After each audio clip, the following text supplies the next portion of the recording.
ಎಲ್ಲರಿಗೂ ನಮಸ್ಕಾರ. ಇವತ್ತಿನ ರೆಸಿಪಿ ಒಂದು ಕರಾವಳಿ ಶೈಲಿಯ ಕುಕುಂಬರ್ನಿಂದ ಮಾಡಿದಂತಹ ಒಂದು ಕಡುಬು ಅಂತ ಹೇಳ್ಬೋದು. ಬಹಳ ಟೇಸ್ಟಿಯಾಗಿ ಬರುವಂತಹದ್ದು, ಇನ್ಸ್ಟೆಂಟಾಗಿ ಮಾಡುವಂತಹದ್ದು. ಇದು ಕರಾವಳಿಯಲ್ಲಿ ಹೆಚ್ಚಿನ ಮನೆಗಳಲ್ಲಿ ನಾವು ಮಾಡ್ತೇವೆ. ಈ ಕಡ್ದೆಲ್ಲ ಏನು ಮಾಡಲಿಕ್ಕಿಲ್ಲ. ಹಾಗಾದರೆ ಬನ್ನಿ ಯಾವ ರೀತಿಯಲ್ಲಿ ಮಾಡೋದೆಂದು ನೋಡೋ ಮೊದಲು ಯಾರೆಲ್ಲ ನನ್ನ ಚಾನಲನ್ನು ನೋಡ್ತಿದ್ದೀರಿ, ಯಾರೆಲ್ಲ ಇನ್ನೂ ಸಬ್ಸ್ಕ್ರೈಬ್ ಮಾಡಿಲ್ಲ, ದಯವಿಟ್ಟು ಸಬ್ಸ್ಕ್ರೈಬ್ ಮಾಡಿ ಸಪೋರ್ಟ್ ಮಾಡಿ ಅಂತ ಹೇಳ್ತಾ ಅಡಿಗೆ ಮನೆಗೆ ಹೋಗೋಣ. ನಮಸ್ತೆ ಮಿತ್ರರೇ, ಇವತ್ತು ಮಂಗಳೂರು ಶೈಲಿಯ ಈ ಒಂದು ಮುಳ್ಳು ಸೌತೆಕಾಯಿಯನ್ನು ಬಳಸಿ, ಇದು ಮಂಗಳೂರು ಮುಳ್ಳು ಸೌತೆ ಅಲ್ಲ, ಲೋಕಲ್ ಮುಳ್ಳು ಸೌತೆ. ಅದರಲ್ಲಿ ಈ ಒಂದು ಇಡ್ಲಿ ರವೆ ಇದನ್ನು ಬಳಸಿ ಒಂದು ರುಚಿಕರವಾದ ಪುಂಡಿ ಅಂತ ನಾವು ಕರಿತೇವೆ, ಅಥವಾ ಈ ಮುಳ್ಳು ಸೌತೆಯ ಕಡುಬು ಅಂತ ಸಹ ಕರಿತೇವೆ. ಇದಕ್ಕೆ ಸ್ವಲ್ಪ ತೆಂಗಿನ ತುರಿದರೆ ಬಹಳ ಉತ್ತಮ. ಸೊ ಮೊದಲಿಗೆ ನಾವೇನು ಮಾಡೋ ಹೇಳಿದರೆ, ಈ ಒಂದು ಇಡ್ಲಿ ರವೆಯನ್ನು ಒಂದು ಪಾತ್ರೆಗೆ ಹಾಕಿ ಅದಕ್ಕೆ ನೀರಲ್ಲಿ ಇದನ್ನು ಚೆನ್ನಾಗಿ ಒಂದು 2 ಸತಿ ತೊಳೆದುಕೊಳ್ತಾ ಇರ್ತೇನೆ. ವೀಕ್ಷಕರೇ ನೋಡಿ, ಚೆನ್ನಾಗಿ 3 ಬಾರಿ ತೊಳೆದು ಇದರದ್ದು ಎಲ್ಲ ನೀರನ್ನು ಬಸಿದುಕೊಂಡು ಇದನ್ನು ಪಕ್ಕಕ್ಕೆ ಇಟ್ಕೊಳ್ಳೋಣ. ಈಗ ಈ ಒಂದು ಸೌತೆಕಾಯಿಯ ಸ್ವಲ್ಪ ಇದನ್ನು ಚೆನ್ನಾಗಿ ತೊಳೆದುಕೊಂಡಿದ್ದೇನೆ. ಈಗ ಇದನ್ನು ಸಣ್ಣದಾಗಿ ಒಂದು ಹೆಚ್ಚಿಟ್ಟರೆ ಸಾಕ್ತದೆ, ಅಥವಾ ತುರಿದುಕೊಂಡ್ರೆ ಸಾಕ್ತದೆ, ಹೇಗೆ ಸಾಕ್ತದೆ. ನಾನೀಗ ತುರಿತಾ ಇದ್ದೇನೆ ನೋಡಿ, ಕಟ್ ಮಾಡಿ ಎಳೆತ್ತಾದರೆ ತುಂಬ ಚೆನ್ನಾಗಿ ಆಗ್ತದೆ. ಇದು ಎಳೆಯದಾಗಿ ಉಂಟು. ಸೊ ಇದನ್ನು ಈ ರೀತಿ ತುರಿದುಕೊಂಡು ತೋರಿಸ್ಕೊಡ್ತೇನೆ ನಿಮಗೆ. ವೀಕ್ಷಕರೇ, ತುರಿದೆಲ್ಲ ಆಯಿತು. ಇಲ್ಲಿ ಸ್ವಲ್ಪ ಕೊತ್ತಂಬರಿ ಸೊಪ್ಪನ್ನು ಸಹ ನಾನು ಕಟ್ ಮಾಡಿಟ್ಕೊಂಡಿದ್ದೇನೆ. 1 ಅಥವಾ 2 ಮೆಣಸನ್ನು ಸಣ್ಣದಾಗಿ ಹೆಚ್ಚಿಟ್ಕೊಳ್ಬೇಕು. ಇಲ್ಲಿ 2 ಲೋಟ ನೀರನ್ನು ಬಿಸಿ ಆಗಲಿಕ್ಕೆ ಇಟ್ಕೊಂಡಿದ್ದೇನೆ, ಪಟಪಟ ಆಗುವಂಥದ್ದು. ಆಮೇಲೆ ಇಲ್ಲೀಗ ನಾವೊಂದು ಬಾಣಲೆಯನ್ನು ಇಟ್ಕೊಂಡು ಅದಕ್ಕೆ ಒಂದು 2 ಚಮಚದಷ್ಟು ಎಣ್ಣೆಯನ್ನು ಹಾಕೊಳ್ಳೋಣ.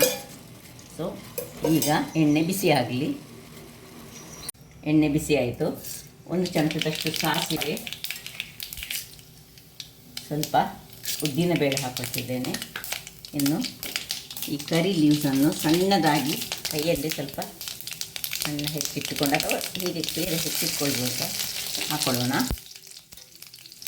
ಇನ್ನು ಕಾಯಿ ಮೆಣಸು ಮತ್ತು ಹೆಚ್ಚಿಟ್ಟನ್ನು ಸಣ್ಣದಾಗಿ ಹೆಚ್ಚಿಟ್ಟನ್ನು ಹಾಕ್ಕೊಂಡು ಎಣ್ಣೆ ಇದನ್ನು ತಿರುಗಿಸ್ಕೊಳ್ಳೋಣ.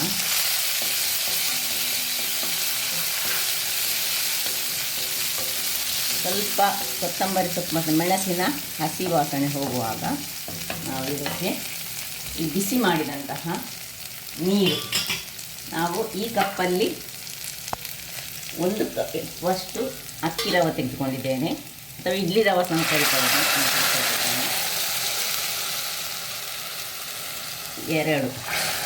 2 ಸಾಕು, 2 ಲೋಟದಷ್ಟು ಹಾಕಿ ಇದಕ್ಕೆ ಉಪ್ಪನ್ನು ಹಾಕೊಳ್ಳೋಣ. ರುಚಿಗೆ ತಕ್ಕಷ್ಟು ಉಪ್ಪು ಹಾಕ್ಕೊಂಡು, ಆಲ್ರೆಡಿ ಕುದಿಸಿದ ನೀರೇ ನೋಡಿ, ಹಾಗಾಗಿ ಕೂಡಲೇ ಕುದಿ ಬಂತು. ಇದನ್ನು ಈಗ ಪಕ್ಕ ಹಾಕ್ಕೊಂಡು ತಿರುಗಿಸ್ಕೊಳ್ಬೇಕೀಗ.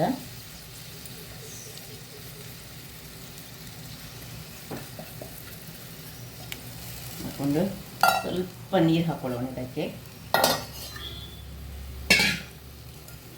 ಬಿಸಿ ನೀರು ಸ್ವಲ್ಪ ಇದ್ದದನ್ನೇ ಹಾಕ್ಕೊಂಡು ನಾನು ಹಾಕ್ಕೊಂಡು ಚೆನ್ನಾಗಿ, ಇಲ್ಲಿ ಬೇಕಿದ್ದರೆ ಸ್ವಲ್ಪ ಒಂದು ಪಿಂಚ್ ಆಫ್ ಬೆಲ್ಲ ಬೇಕಿದ್ದರೆ ಹಾಕ್ಕೊಳ್ಬೋದು, ಬೇಕಿದ್ದವರು, ಸ್ವೀಟ್ ಬೇಕಿದ್ದವರು. ಸೊ ಇದನ್ನೀಗ ಇದೊಂದು ಒಳ್ಳೆ ಕುದಿಸಿಕೊಳ್ಳೋಣ. ವೀಕ್ಷಕರೇ ನೋಡಿ, ಹೀಗೆ ಇದು ಒಳ್ಳೆ ಒಂದು ಹದಕ್ಕೆ ಬರಲಿಕ್ಕೆ ಶುರುವಾಗುವಾಗ ನಾವು ಕಟ್ ಮಾಡಿಟ್ಕೊಂಡಿದ್ದೇವೆ ಈ ಮುಳ್ಳು ಸೌತೆಯನ್ನು ಇದಕ್ಕೆ ಚೆನ್ನಾಗಿ ಮಿಕ್ಸ್ ಮಾಡಿಕೊಳ್ಳೋಣ. ಅದರೊಟ್ಟಿಗೆ 1 ಕಪ್ಪಿನಷ್ಟು, ಇದು ನೀವು ತೆಂಗಿನಕಾಯಿ ಎಷ್ಟು ಬೇಕಷ್ಟು ಹಾಕ್ಕೊಳ್ಬೋದು, ರುಚಿ ಆಗ್ತದೆ. ಎಲ್ಲವನ್ನು ಹೀಗೆ ಮಿಕ್ಸ್ ಮಾಡ್ಕೊಳ್ಳೋಣ. ಇದನ್ನು ಒಂದು ಹದಕ್ಕೆ ಬರುವವರೆಗೆ ತಿರುಗಿಸ್ಕೊಳ್ಬೇಕು ಅಂತ, ಗಟ್ಟಿಯಾಗಿ ತಳ ಬಿಡುವ ತನಕ ನಾವು ಇದನ್ನು ಈ ರೀತಿ ಮಿಕ್ಸ್ ಮಾಡ್ಕೊಳ್ತಾ ಇರಬೇಕು. ಸ್ವಲ್ಪ ಗಟ್ಟಿಯಾಗುವಾಗ ಆಫ್ ಮಾಡ್ಕೊಳ್ಳೋಣ. ನೋಡಿ, ಒಳ್ಳೆ ತಳ ಬಿಡಲಿಕ್ಕೆ ರೆಡಿ ಆಯಿತು, ಸಾಕು. ಇದನ್ನೀಗ ಕೆಳಗಿಟ್ಕೊಂಡು ತಣ್ಣಗಾಗ್ಲಿಕ್ಕೆ ಬಿಡೋಣ. ಇದೇ ಇದರಲ್ಲಿ ಒಂದು ಸ್ಟೀಮರನ್ನು ರೆಡಿ ಮಾಡಿಟ್ಕೊಳ್ಳೋಣ. ಸ್ಟೀಮರಲ್ಲಿ ಒಂದು ಪಾತ್ರೆನಿಟ್ಟು ಬಾಳೆ ಎಲೆ ಇಟ್ಟುಕೊಂಡು ಅದು ರೆಡಿಯಾಗಲಿ. ಇಲ್ಲಿ ಇದಕ್ಕೆ ತಣ್ಣಗಾಗಬೇಕು. ಆಮೇಲೆ ಸ್ವಲ್ಪ ಪೂರ್ತಿ ತಣ್ಣಗಿಲ್ಲ, ಸ್ವಲ್ಪ ತಣ್ಣಗಾಗಬೇಕು. ವೀಕ್ಷಕರೇ, ಇದು ನೋಡಿ ತಣ್ಣಗಾಯಿತು. ಈಗ ಇಲ್ಲೊಂದು ಸ್ವಲ್ಪ ನೀರನ್ನು ಇಟ್ಟುಕೊಂಡು ಕೈಗೆ ಸ್ವಲ್ಪ ನೀರನ್ನು ತಾಗಿಸಿಕೊಂಡು ನಿಮಗೆ ಎಷ್ಟು ದೊಡ್ಡ ಉಂಡೆ ಬೇಕು ನೋಡಿ ಅಷ್ಟು ದೊಡ್ಡ ಉಂಡೆಗಳನ್ನಾಗಿ ಈಗ ಇದನ್ನು ಮಾಡಿಕೊಳ್ಳೋದು. ಸಣ್ಣದಾದರೆ ಸಣ್ಣದು ಮಾಡ್ಕೊಳ್ಳಿ, ದೊಡ್ಡ ಹದದಲ್ಲಿ ಆದರೆ ನೋಡಿ ಈ ಹದದಲ್ಲಿ ಸರಿ ಆಗ್ತದೆ. ಒಂದು ಸಣ್ಣ ಬೇಕಿದ್ದರೆ ಹೋಲನ್ನು ಸಹ ಮಾಡ್ಕೊಳ್ಬೋದು. ಇದು ಸುರಿಗೆ ಒಂದೊಂದು ಉಂಡೆಗಳಾಗಿ ಮಾಡಿಟ್ಕೊಳ್ಳೋಣ ನಾವು.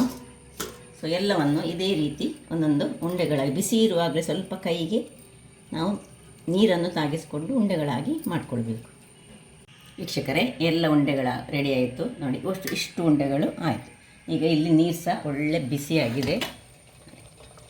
ಈಗ ಈ ಎಲೆಯಲ್ಲಿ ನೀರಿರಬಾರ್ದು, ಸ್ವಲ್ಪ ನೀರನ್ನು ತೆಗೆದುಕೊಂಡು ಒಂದು ಸ್ವಲ್ಪ ಟ್ಯಾಪ್ ಮಾಡಿಕೊಳ್ಳುವ ನೀರಿದ್ದರೆ ಇನ್ನೀಗ ಒಂದೊಂದಾಗಿ ಇದನ್ನು ನೋಡಿ ಒಂದು ಹೋಲ್ ಬೇಕಿದ್ದರೆ ಹೋಲ್ ಮಾಡ್ಕೊಳ್ಬೋದು,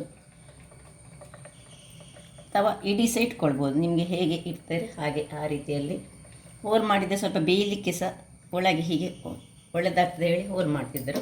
ಸೊ ಈ ಉರಿಯನ್ನು ಸ್ವಲ್ಪ ದೊಡ್ಡದಾಗಿ ಇಟ್ಟುಕೊಂಡು ಇದನ್ನು ಎಲ್ಲವನ್ನು ಇಟ್ಟುಕೊಂಡು ಒಂದು 15 ನಿಮಿಷ ಸಾಕು ಬೇಯಿದ್ರೆ. ಯಾಕೆ ಹೇಳಿದ್ರೆ ಆಲ್ರೆಡಿ ಇದು ಬೆಂದಂಥದ್ದಲ್ಲ, ಹಾಗಾಗಿ ಎಲ್ಲವನ್ನು ಇಟ್ಟುಕೊಂಡು ತೋರಿಸ್ತೇನೆ. ಎಲ್ಲವನ್ನು ಇಟ್ಟುಕೊಂಡಾಯಿತು. ಈಗ ಮುಚ್ಚಳವನ್ನು ಮುಚ್ಚಿ ಒಂದು 15 ನಿಮಿಷ ಸಾಕು ಬೇಯಿಸಿಕೊಂಡ್ರೆ. 15 ನಿಮಿಷಗಳ ನಂತರ ನೋಡೋಣ. ವೀಕ್ಷಕರೇ, 15 ನಿಮಿಷಗಳ ಬಳಿಕ ನೋಡಿ ಒಳ್ಳೆ ಬೆಂದಿದೆ ಚೆನ್ನಾಗಿ. ಈಗ ಮುಟ್ಟಿದರೆ ಸ್ವಲ್ಪ ಅದು ಸ್ಮೂತ್ ಇರ್ತದೆ, ಅದರಿಂದಾಗಿ ಸ್ವಲ್ಪ ತಣ್ಣಗಾಗಬೇಕು. ಆಮೇಲೆ ಒಂದೊಂದಾಗಿ ತೆಗೆದುಕೊಂಡು ವೀಕ್ಷಕರೇ ನೋಡಿ ತಣ್ಣಗಾಗಿದೆ. ಒಂದೊಂದಾಗಿ ಹೀಗೆ ತೆಗೆದುಕೊಂಡು ನಾವು ಚಟ್ನಿಯೊಟ್ಟಿಗೆ ಇದನ್ನು ಸವಿಯೋಣ. ನಾನಿವತ್ತು ಇದರದ್ದು ಮುಳ್ಳು ಸೌತೆಯ ಚಟ್ನಿಯನ್ನು ಮಾಡಿದ್ದೇನೆ. ಮುಳ್ಳು ಸೌತೆಯ ಚಟ್ನಿ ಅಂದರೆ ಒಂದು ಸಣ್ಣ ತುಂಡು ಮುಳ್ಳು ಸೌತೆಯನ್ನು ಇಟ್ಟುಕೊಂಡು ನಾರ್ಮಲ್ ಚಟ್ನಿ ಮಾಡೋ ಹಾಗೆ ಮಾಡಿ ಅದರೊಟ್ಟಿಗೆ ಚಟ್ನಿಯೊಟ್ಟಿಗೆ ಈ ಒಂದು ಮುಳ್ಳು ಸೌತೆಯನ್ನು ಕೊನೆಗೆ ಹಾಕಿ ಒಂದು ಸತಿ ಗ್ರೈಂಡ್ ಮಾಡಿದೆ. ಬಹಳ ಚೆನ್ನಾಗಿ ಬರ್ತದೆ. ಸೊ ಎಲ್ಲವನ್ನು ಈಗ ತೆಗೆದುಕೊಳ್ಳೋಣ. ರೆಡಿ ಆಯಿತು. ಇನ್ನು ಚಟ್ನಿಯೊಟ್ಟಿಗೆ ತಿನ್ನೋದೊಂದೇ ಬಾಕಿ. ಬಹಳ ಟೇಸ್ಟಿಯಾಗಿರ್ತದೆ ಮತ್ತು ಬಹಳ ಪರಿಮಳಯುಕ್ತವಾದುದು.